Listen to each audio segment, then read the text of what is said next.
अस्सलामुअलैकुम और आप देख रहे हैं फेसबुक और यूट्यूब चैनल मोटिसोल।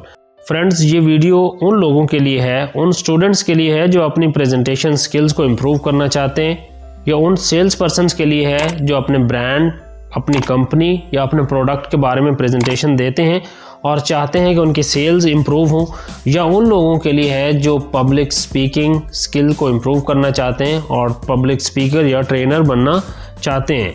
ये बड़ी ही एक मशहूर बुक है कैरमिन गैलो की, जिसका नाम है टॉक लाइक टेड। इसमें कैरमिन गैलो के बारे में मैं आपको बता दूं, कैरमिन गैलो जो है वो CNN पे भी काम करते रहे। इसके साथ वो बुक्स के ऑथर भी हैं, बेस्ट सेलिंग ऑथर भी हैं, और इसके साथ साथ उन्होंने वो जो है बड़ी जो कॉन्फ्रेंसेस होती हैं उसमें की नोट स्पीकर्स के तौर पर भी इनवाइट किए जाते हैं। उन्होंने क्या किया, उन्होंने जो 500 पॉपुलर टेड टॉक्स थी उनको एनालाइज किया, उनको देखा, और उनको देखने के बाद उन्होंने उसमें से 9 ऐसे सीक्रेट्स निकाले जो उन प्रेजेंटेशंस में इस्तेमाल किए गए थे, और जिनको इस्तेमाल करके किसी भी प्रेजेंटेशन को उन प्रेजेंटेशन के लेवल का बनाया जा सकता है। तो अगर आप स्टूडेंट हैं, अपनी प्रेजेंटेशन स्किल को इम्प्रूव करना चाहते हैं, पब्लिक स्पीकर या ट्रेनर बनना चाहते हैं, या आप सेल्स पर्सन हैं और अपने प्रोडक्ट को सेल करने के लिए आप अच्छी प्रेजेंटेशन देना चाहते हैं, तो आप इस वीडियो को पूरा देखिएगा और इसके बाद आप देखेंगे कि आप अपनी प्रेजेंटेशन को बहुत हद तक इम्प्रूव कर लेंगे। अब मैं आ जाता हूँ 9 सीक्रेट्स की तरफ, जिसमें the key secret number 1 is passion. एक मशहूर जुमला है जिसमें है कि you can not inspire others unless and until you inspire yourself. आप दूसरों को इंस्पायर नहीं कर सकते अगर आप अपने आप को इंस्पायर नहीं कर सकते।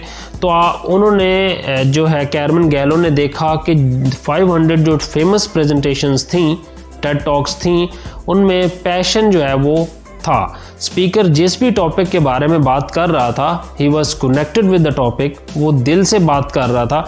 ऐसा नहीं था कि स्पीकर्स ने सिर्फ आके एक कहानी सुनाई जिस पे उसका अपना भी कोई बिलीव नहीं था। 2012 में एक रिसर्च की गई कि जो इन्वेस्टर्स हैं वो जिन स्टार्टअप्स को पैसे देते हैं और जिनको नहीं देते उसमें क्या फ़र्क है। वो जिन स्टार्टअप्स को पैसे देते हैं इन्वेस्टर्स, उनकी प्रेजेंटेशंस को एनालाइज किया गया, और उनकी प्रेजेंटेशन में एक कॉमन चीज़ थी कि they were passionate about the idea they were presenting. वो जितने भी स्पीकर्स थे जो अपने स्टार्टअप के बारे में बात कर रहे थे, वो उसके बारे में पैशनेट थे। उनको ये यकीन था कि उनका ये आइडिया जो है वो ज़रूर सक्सेसफुल होने वाला है। तो जब जो इन्वेस्टर्स हैं वो देखते हैं कि कौन जो बंदा प्रेजेंट कर रहा है वो कितना पैशनेट है उस आइडिया के बारे में, तो पैशन जो है वो आपकी प्रेजेंटेशन का लाजमी एलिमेंट होना चाहिए। की number 2 is story telling. Story telling जो है वो आपको ऑडियंस के साथ इमोशनल कनेक्शन बनाने में बहुत हेल्प करती है। एरिस्टोटल का जो फार्मूला है वो कहते हैं कि परसुएसिव, आप अपने ऑडियंस को कन्विंस करने के लिए, परसुएसिव आप प्रेजेंटेशन देने के लिए, आपकी अगर प्रेजेंटेशन में 3 चीज़ें नहीं हैं तो वो परसुएसिव नहीं हो सकती, वो कन्विंसिंग नहीं हो सकती। Athos, logos and pathos. वो एक फार्मूला बताते हैं कि जो फेमस प्रेजेंटेशंस थी उसमें 65% पैथोस इस्तेमाल हुए, 25% लोगोस इस्तेमाल हुए एंड 10% एथोस इस्तेमाल हुए। पैथोस क्या होते हैं? इमोशनल स्टोरीज़ होती हैं, इमोशंस होती हैं। और लोगोस क्या होती हैं? ये लॉजिक्स होती हैं, स्टैटिस्टिक्स होती हैं, फैक्ट्स होती हैं, फिगर्स होते हैं आपकी जो आपके आइडिया को सपोर्ट करते हैं। और एथोस क्या होती हैं? ये एथिक्स होती हैं और वैल्यूज़ होती हैं, और आपका उस टॉपिक के बारे में नॉलेज और एक्सपीरियंस होता है, यानी कि आप कितना उस टॉपिक के साथ, उस टॉपिक पे आप कितना बिलीव करते हैं और उसके बारे में आपका नॉलेज और एक्सपीरियंस कितना है। तो ये चीज़ मैटर करती है। तो आप यहाँ से आपको पता चल जाएगा कि जो पैथोस हैं वो बहुत इम्पॉर्टेंट जो है रोल प्ले करते हैं एक इफ़ेक्टिव प्रेजेंटेशन में। और आप पैथोस अपनी प्रेजेंटेशन में कैसे ऐड कर सकते हैं? Through the stories. आप with the help of stories जो है वो आप पैथोस अपनी प्रेजेंटेशन में जो है वो ऐड कर सकते हैं। वो पर्सनल स्टोरी हो सकती है, आपकी अपनी कोई स्टोरी हो सकती है, मोटिवेशनल स्टोरी, किसी की और इंसान की, आपके दोस्त की मोटिवेशनल स्टोरी हो सकती है, किसी ब्रांड, कंपनी या ऑर्गेनाइजेशन की सक्सेस स्टोरी हो सकती है।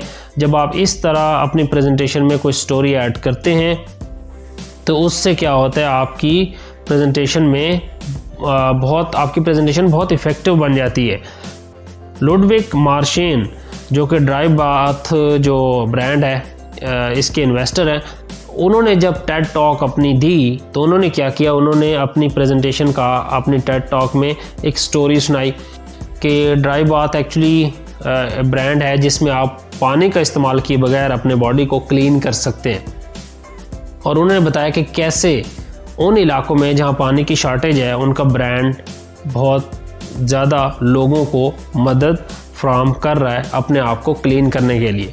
तो ये जो है स्टोरी टेलिंग जो है वो सेकंड सीक्रेट है एक इफ़ेक्टिव प्रेजेंटेशन का, ये आपकी प्रेजेंटेशन में लाजमी होना चाहिए।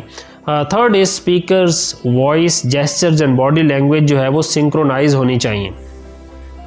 आपकी अगर वॉइस बहुत कम है या बहुत ज़्यादा है तो ये भी अच्छी प्रेजेंटेशन ना होने की एक दलील है। जेस्चर्स हैं और आपके बॉडी लैंग्वेज जो है वो प्रॉपर नहीं है तो ये भी आपकी जो प्रेजेंटेशन है उसको जो है सक्सेसफुल नहीं होने देगी। तो आपने क्या करना है, आपने अपनी प्रेजेंटेशन की जो स्पीड है, जो कैरमन गैलो बताते हैं 500 टेड टॉक्स को एनालाइज करने के बाद, कि आपकी प्रेजेंटेशन की जो स्पीड है वो 190 वर्ड्स पर मिनट से ज़्यादा या कम नहीं होनी चाहिए। अगर इससे कम होगी तो आपकी ऑडियंस बोर हो जाएगी, अगर इससे ज़्यादा होगी तो आपकी ऑडियंस ग्रैब नहीं कर पाएगी, आपके साथ कनेक्ट नहीं हो पाएगी। तो आपने अपनी स्पीड को इसके अराउंड रखना है 190 वर्ड्स पर मिनट। अच्छा, एक स्टडी की गई जिसमें जो क्रिमिनल्स एक्टिविटी के सस्पेक्ट्स थे उसकी पहले ऑडियोज़ स्टूडेंट्स को सुनवाई गई और कहा गया कि ये बताएं कि आप इसमें से कल्प्रिट कौन है, और फिर उन्हीं की जो है वीडियोस दिखाई गई और फिर उनसे पूछा गया कि आप बताएं कि कल्प्रिट कौन है। तो जब उनको ऑडियोज सुनाई गई तो उन्होंने 55% स्टूडेंट ने सही गैस किया कि कल्प्रिट कौन है, और जब उनको वीडियोस दिखाई गई तो 65% लोगों ने सही गैस किया कि कल्प्रिट कौन है। तो बॉडी लैंग्वेज जो है वो बहुत कुछ आपके बारे में बताती है। तो आपकी जो प्रेजेंटेशन है उसमें बॉडी लैंग्वेज का होना बड़ा ज़रूरी है। आपने अपने आप को जो है स्टैंड स्ट्रेट, आपने अपने आप को सीधा खड़ा होना है। आपने ऐसा नहीं करना कि किसी चीज़ की टेक ले लें, बल्कि आपने सीधा खड़ा होना है और आपने अपनी बॉडी लैंग्वेज के थ्रू ऑडियंस को जो है वो प्रेजेंट करना है। इसमें आपका जो सबसे इम्पॉर्टेंट चीज़ है जेस्चरिंग के हवाले से, कि आपने अपने जेस्चर्स को अपनी आँखों और बेली बटन के दरमियान रखना है। आपने अगर आपके जेस्चर्स इससे नीचे जाते हैं तो भी वो इफ़ेक्टिव नहीं होंगे, और अगर इससे ऊपर जाते हैं तो वो भी इफ़ेक्टिव नहीं होंगे। और आपने किसी भी पॉइंट्स पर एम्फेसाइज करने के लिए आपने अपनी आर्म्स को खोल के उस पर एम्फेसाइज करना है। तो इससे क्या होगा, इससे आपकी जो प्रेजेंटेशन है वो बहुत अच्छी होने वाली है। Secret number 4 is new and updated information जो है अपनी स्लाइड्स में ऐड करना, अपनी प्रेजेंटेशन में ऐड करना। आप हमेशा लोग उस वक्त सुनते हैं जब आप उनको कोई नई इन्फॉर्मेशन देते हैं तो लोग उसको सुनना चाहते हैं। सुसान केन जो है वो एक टॉपिक पे टेड टॉक जब उन्होंने दी, power of being an introvert, तो इस पर उन्होंने प्रेजेंटेशन दी तो उन्होंने इस सेंटेंस से स्टार्ट किया, there is no correlation between producing good ideas and being a good talker. Usually हम ये समझते हैं कि जो लोग ज़्यादा बोलते हैं उनके पास आइडियाज़ भी बहुत ज़्यादा होते हैं, लेकिन ऐसा हरगिज़ नहीं है। सुसान केन के इस जुमले ने ऑडियंस को ये बताया कि ये जो उनकी इन्फॉर्मेशन है ये ठीक नहीं है, बल्कि जो इंट्रोवर्ट्स हैं उनके पास ज़्यादा आइडियाज़ होते हैं। तो ये एक नई इन्फॉर्मेशन थी जिसने ऑडियंस को उनके साथ कनेक्ट किया। Secret number 5 is share extreme movements are extraordinary statistics. Bill Gates ने एक प्रेजेंटेशन दी, टेड टॉक दी मलेरिया के ऊपर, कि मलेरिया कैसे फैलता है, और इसको यादगार बनाने के लिए ये जो टेड टॉक है ये बहुत वायरल हुई यूट्यूब पे। और इसमें उन्होंने क्या किया कि वो मच्छर लेकर आए एक जार में, और जब उन्होंने ये टेड टॉक दी तो उसके दरमियान उन्होंने मच्छरों को जो है वो जार को ओपन कर दिया और मच्छर पूरे हॉल में फैल गए। लोग बहुत अनकंफर्टेबल हो गए, लेकिन फिर बिल गेट्स ने बताया कि ये जो मॉस्कीटोज़ हैं दे आर मलेरिया फ्री। तो इसके बाद जो है वो ऑडियंस थोड़ा सा रिलैक्स हुई। तो जब भी आप प्रेजेंटेशन देने लगें तो इंटरेस्टिंग फैक्ट्स और स्टैटिस्टिक्स उसके जो हैं वो आप उसमें प्रेजेंटेशन में ज़रूर ऐड करें। तो ये सीक्रेट नंबर 5 है। Secret number 6 is add humour. आप कुछ वाक़यात सुना के जो आपके साथ हुए या किसी के साथ हुए, आप उनके ज़रिए जो है अपनी प्रेजेंटेशन में ह्यूमर को ऐड कर सकते हैं, या फिर आप एनालॉजीज़ और मेटाफोर्स को इस्तेमाल करके ह्यूमर ऐड कर सकते हैं। की नंबर 7 इसके उसमें जितनी भी टेड टॉक्स थी उनमें 15 से 20 मिनट में सिर्फ 2 से 3 एस्पेक्ट्स को कवर किया गया था। इससे ज़्यादा आप करेंगे तो आपकी प्रेजेंटेशन लॉन्ग हो जाएगी। तो आपने उसको शॉर्ट रखना है। और जब भी आप प्रेजेंटेशन देने लगें तो आप अपने आप से सवाल करें कि वो कौन सा एक मैसेज है जो आप चाहते हैं कि आपकी ऑडियंस उसको याद रखे और अपने साथ लेकर जाए। उसको आप अपनी हेडलाइन बना लें या प्रेजेंटेशन का टॉपिक बना लें, और उसके साथ 3 to 4 मैसेजेस होने चाहिए, सब हेडलाइंस होनी चाहिए जो कि आपके आइडिया को सपोर्ट करें। Then comes to the secret number 8, stimulate all the senses during presentation. आपने प्रेजेंटेशन के दौरान कोशिश करनी है कि आप ऑडियंस के तमाम सेंसेस को इन्वॉल्व करें। यूजुअली हम जब प्रेजेंटेशन देते हैं तो उसमें हेयरिंग और सीइंग इन्वॉल्व होती है कि लोग आपकी प्रेजेंटेशन को देख रहे होते हैं या फिर वो सुन रहे होते हैं। आपने कुछ ऐसी प्रेजेंटेशन देखी होंगी, स्पीचेस देखी होंगी, जब स्पीकर इमोशनल होता है तो साथ ऑडियंस भी इमोशनल हो जाती है। और वो ऑडियंस इमोशनल क्यों होती है? एक्चुअली वो स्पीकर्स की फीलिंग के साथ कनेक्ट हो जाती है, वो भी फील कर रहे होते हैं स्पीकर के साथ। तो यहाँ सिर्फ वो देख या सुन नहीं रहे होते हैं बल्कि फील भी करती हैं। आप अपनी प्रेजेंटेशन में वीडियोस को यूज़ करें, ऑडियोज़ को यूज़ करें, टेक्स्ट को यूज़ करें, इमेजेस को यूज़ करें।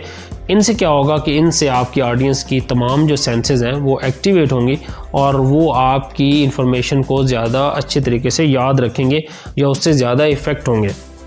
की number 9, secret number 9 is best Ted talks use pictures rather than PowerPoint presentations। जो बेस्ट टेड टॉक्स थी उनमें पिक्चर्स का इस्तेमाल किया गया था, ना कि PowerPoint प्रेजेंटेशंस का। आपने देखा होगा कि मेरी प्रेजेंटेशन जो इस वक्त मैंने आपके सामने आपको नज़र आ रही हैं चीज़ें, इसमें बहुत कम टेक्स्ट का इस्तेमाल किया गया है और पिक्चर्स इस्तेमाल की गई हैं और कीवर्ड्स जो है वो इस्तेमाल किए गए हैं। आपने अपनी प्रेजेंटेशन में टेक्स्ट को कम इस्तेमाल करना है, पिक्चर्स का इस्तेमाल करना है, कीवर्ड्स उसके साथ इस्तेमाल करने, ना कि पूरी लाइंस और सेंटेंसेस और पैराग्राफ्स लिखने, बल्कि कीवर्ड्स आपने लिख लेने और जो आपके आइडिया को या आर्ग्यूमेंट को सपोर्ट करते हो। आपने देखा होगा कि आपने लोगों की सेंस ऑफ हेयरिंग को जो है वो स्टिमुलेट करना है, और आप इसको कैसे कर सकते हैं? रिटोरिकल डिवाइसेस के थ्रू। जैसा कि आपने देखा होगा, आपने सुना होगा, एक आपको जुमला याद होगा, आई हैव अ ड्रीम। ये एक फेमस स्पीकर का जो है वो जुमला है। आपने मुझे कमेंट में बताना है, मैंने इसको जानबूझ के खाली छोड़ा है कि आपने मुझे कमेंट में बताना है कि ये किन का जुमला है, आई हैव अ ड्रीम। और इसके साथ एक और फेमस जो सेंटेंस है, that is yes you can. ये बराक ओबामा जो है अपनी स्पीचेज़ में इस्तेमाल करते रहे और आपने देखा कि उनकी स्पीचेस कितनी इफ़ेक्टिव थी। ये आपने देखना है कि आपने अपनी प्रेजेंटेशन में पिक्चर्स को इस्तेमाल करना है rather than टेक्स्ट। मैं एक दफ़ा आपको रिपीट कर देता हूँ 9 स्ट्रेटजीज़, 9 सीक्रेट्स जो कि आप अपनी प्रेजेंटेशन में इस्तेमाल करते हैं, और अगर आप इनको करें तो आप बहुत अच्छी प्रेजेंटेशन जो है वो दे सकते हैं। Number 1 secret is passion. आप जिस भी टॉपिक पे बात कर रहे हैं उसके बारे में आपका यकीन होना चाहिए, वो आपकी शख्सियत के मुताबिक होना चाहिए। सेकंड थिंग इज़ उसमें स्टोरीज़ लाजमी ऐड करें अपनी प्रेजेंटेशन में। थर्ड इज़ कि अपनी वॉइस को, बॉडी लैंग्वेज और जेस्चर्स को प्रॉपर रखें। Fourth is new and updated information जो है उसमें ऐड करें। एक्सट्रीम मोमेंट्स या एक्स्ट्रा ऑर्डिनरी स्टैटिस्टिक्स जो है अपनी प्रेजेंटेशन में ऐड करें। ह्यूमर को ऐड करें और 15 से 20 मिनट में 2 से 3 एस्पेक्ट्स को कवर करने की कोशिश करें। इससे ज़्यादा एस्पेक्ट्स को इतनी कम प्रेजेंटेशन में कवर करने की कोशिश ना करें। कोशिश करें कि ऑडियंस की तमाम सेंसेस जो है, ज़्यादा से ज़्यादा सेंसेस जो है वो स्टिमुलेट हो। और पिक्चर्स का इस्तेमाल ज़्यादा करें, टेक्स्ट की बजाय आपका पिक्चर्स का इस्तेमाल जो है वो अपनी प्रेजेंटेशन में ज़्यादा करें, तो इससे आपकी प्रेजेंटेशन जो है वो इफ़ेक्टिव होने वाली है। Thank you for watching. Don't forget to like, comment, subscribe and share.